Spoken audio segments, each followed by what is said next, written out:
I am certain we can all agree, everybody, on one clear and obvious fact. If a Christian God is not true, if it is not reality, then a believer will experience nothing outside of coincidence, self-generated feelings, and a completely one-sided relationship with Jesus, resembling in every way an imaginary relationship. Even Christians would have to agree with this logic, obviously, if their belief were not true. Oddly enough, this is precisely how a relationship with Jesus looks and feels. That is, if you're able to admit it.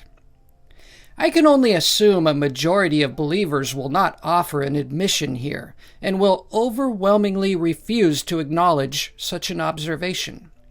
Yet, I would still plead for them to have this humble moment of honesty within themselves. A relationship with Jesus does resemble an imaginary relationship in every single perceivable way. To deny this is simply to be in denial of reality. So the question becomes this: can a believer be honest enough within their own self? I know that I wouldn't have been able to accept this uncomfortable reality during my time of faith. I would have searched for and found something, anything to offer merit to my relationship with Jesus. After all, he was my best friend. Regardless, not all believers are the same. There are some believers who will be very honest and readily admit to this observation, and they will say, well, that's just how God works. That is the relationship. So you have to have faith. And with this admission, I enter into a complete agreement. Of course you have to have faith. In fact, you must exercise faith regularly, or you'll probably lose it. You see, if a relationship with Jesus is indistinguishable from an imaginary one, then faith will no doubt be the cattle call for all believers of any religion. Faith is the natural result, the byproduct for believing in something or anything that does not mirror reality. A strong emphasis on faith is exactly what is to be expected if the belief is not true. This is solely due to the fact that a relationship with Jesus is an imaginary relationship in every single perceivable way. There is one exception. It is not uncommon for a certain portion of the population to have mild symptoms of schizophrenia or hallucinations, visually, emotionally, or audibly. And in such cases, I will grant you, perhaps distinguishing imagination from reality becomes much more difficult. But a normal, healthy believer should be able to perform an honest inquisition and agree with the reality how there is nothing outside of coincidence, self-generated feelings, and a completely one-sided relationship with their God. Nobody is on the other end of the line. So then, for a normal and healthy believer, what do these religious beliefs boil down to? How does one acquire and maintain an imaginary relationship? Cultural inheritance? Childhood indoctrination? A large number of believers or cultural popularity? Familiarity? Herd mentality?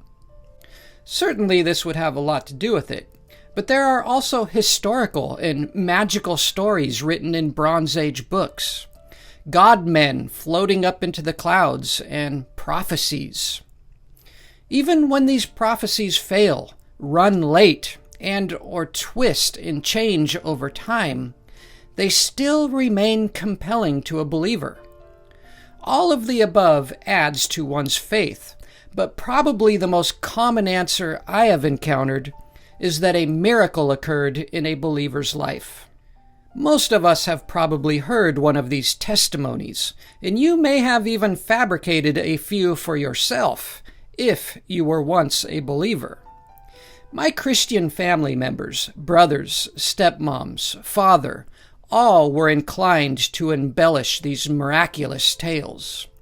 I don't wish to insult a believer's character or cast judgment, but being skeptical is reasonable here.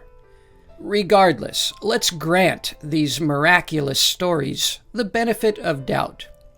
Maybe they did overcome sickness, injury, or adversity in some kind of miraculous way.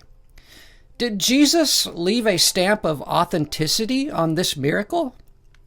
Just because you credit Jesus, or Allah, or whatever God you believe in, couldn't it have been a mysterious universal force of some kind that would perform miracles for all people of all faiths?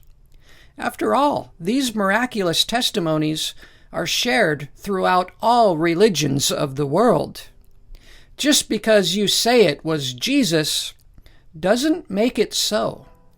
You see, if you're being honest within yourself, you would agree there really is no possible way to prove Jesus or any other God is real.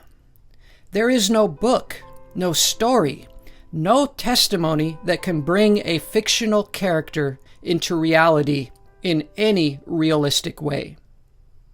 A fictional character will only exist in a book, and nowhere outside of it. The Christian God is clearly an example of this, and is unmistakably a paper God. Man must do and achieve everything for this character. There is no sign of this fictional character outside of Bronze Age books filled with magical stories and fortune tellers, or prophets, if you would rather, who maintain a success rate of, well, 0. Maybe a few have come close to pinning the tail on the donkey, but no direct hits. And a relationship with this fictional character, or paper God, will never resemble anything more than coincidence, personal feelings, and imagination. Faith is mandatory in this situation. At this point, a Christian is likely to say, "Wow, you really are trying to discredit my belief. Why? What's your agenda?" Well, the truth is, I make these videos mostly because I once was a believer, a long-time and faithful believer, and now it fascinates me to criticize my former beliefs. And the psychology for how others are able to maintain a belief is also very interesting to me. I enjoy sharing these thoughts and interests. That's my primary reason for making these videos. I am fascinated with this subject. However, there may be a little more to it, something a bit heavier in my heart. I am someone who values truth.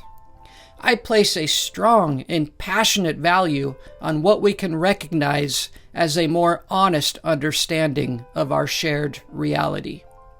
What is our situation? Our lives here on this blue marble floating through the cosmos. This does matter to me. I want to search for what is true rather than what I hope to be true. I want the truth, even if it's uncomfortable. I also believe truth can bring us together. It unites us. It is more difficult to fight or disagree over what is clearly established as universal truth. Arguing that the moon is made of cheese is not likely to occur between the masses, and the vast majority of humans will agree the Earth orbits the sun. We can overwhelmingly unite in our agreeances over observable and tested truths. But religion steps beyond such agreeances.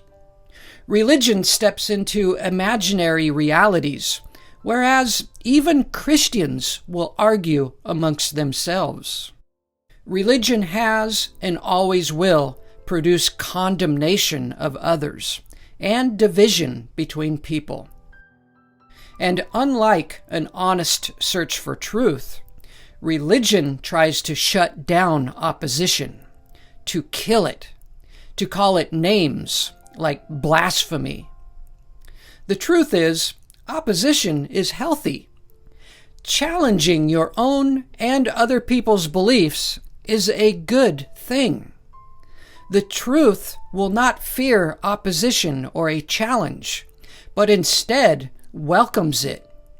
Opposition is the opportunity for truth to shine and to purify. If a believer hates what I am doing, then there in itself is a suspicious behavior, a weakness.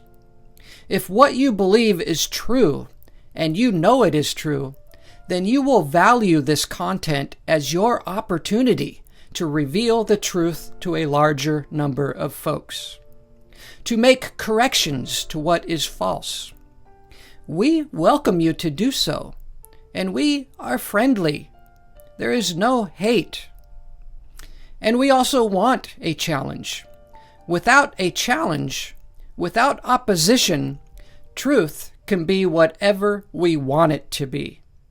Therefore, opposition is critical to discovering what is true. If you simply put faith into whatever you desire to be true, that is not a reality I want to live in. Believers should not hate this page or opposition, unless, of course, their belief simply is not the truth and cannot meet the challenge. If, in fact, the God they believe in is a paper God, and their relationship with Jesus is an imaginary one, they will likely ignore and hide from this page and discourage it, call it names, call it blasphemy, and even hate. Perhaps even hate me personally for even opening up my mouth. Stay strong and wise, my friends. Hello, friends.